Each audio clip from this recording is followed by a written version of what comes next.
Frank, after our last conversation, I walked away pretty upset. I'm sorry if I seemed short with you. I appreciate that, Jackie. I was more aggressive than I wanted to be. The blood transfusion is a very difficult issue to deal with. You see, my mother converted to your faith about 10 years ago. Last year, she was in a car accident and needed a blood transfusion to live. She refused, and she died. I'm sorry to hear that, Frank. I understand how you reacted, now that I know about your mother. Death is certainly the enemy of us all. It sure feels that way, Jackie. Thank you for understanding. No problem. Listen, I realize you don't believe in the Bible, but it has some very interesting things to say about death. Did your mother talk to you about its promise of eternal life in paradise earth? She mentioned it a few times, and it sure sounds great, but I just don't have a good enough reason to believe it's real. I understand, Frank. You brought up some very serious challenges to the Bible's authenticity yesterday. You don't believe the Bible, but do you believe in God? Actually, I don't. I'm an atheist. I'm sorry to hear that. Why are you sorry? I'm not sorry. Well, as an atheist you have no hope for the future. It must be quite depressing. Well, to be honest, I do have great hopes for the future, but I ground those hopes in objective reality to the best of my ability. Just because a message is comforting, doesn't mean it's true. That's true, but you have to ask yourself what if? What if Jehovah is real? What if his promise of eternal life is real?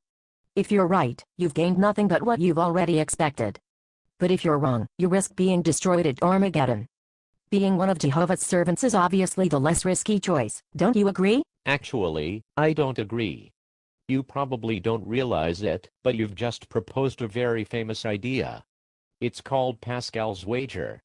But there are several flaws with that argument, which carry over to yours. First, it assumes that God is stupid and easily fooled. Nobody can simply will themselves to believe something. If I hedge my bets and act as if I believe in God, and if God does indeed exist as you define him, then wouldn't he be able to see through my ruse? Second, it presents a false dilemma. The choices are not simply between Jehovah's Witness theology and nothing. You are forgetting the possibility that we both may be wrong, and some other religion is the correct one. You could possibly be tortured forever in hell for choosing the wrong religion. It is also just as possible that no religions are correct, and what we call God simply doesn't care about what happens to us. It could also be that he purposely makes his existence hidden, so that he may reward skeptics and atheists like me, who don't insist that he doesn't exist, but rather withhold our judgment for new evidence. Finally, you falsely claim there is no risk involved in your position. My mother is a perfect example of this.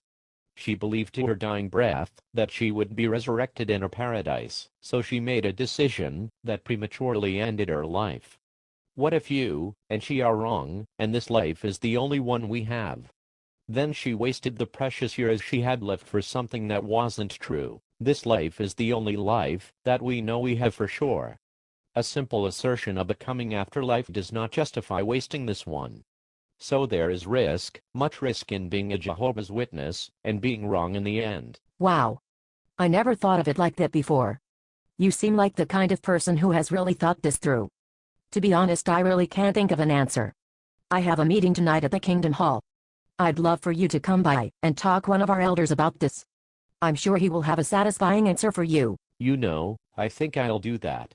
I know where the Kingdom Hall is. What time is your meeting?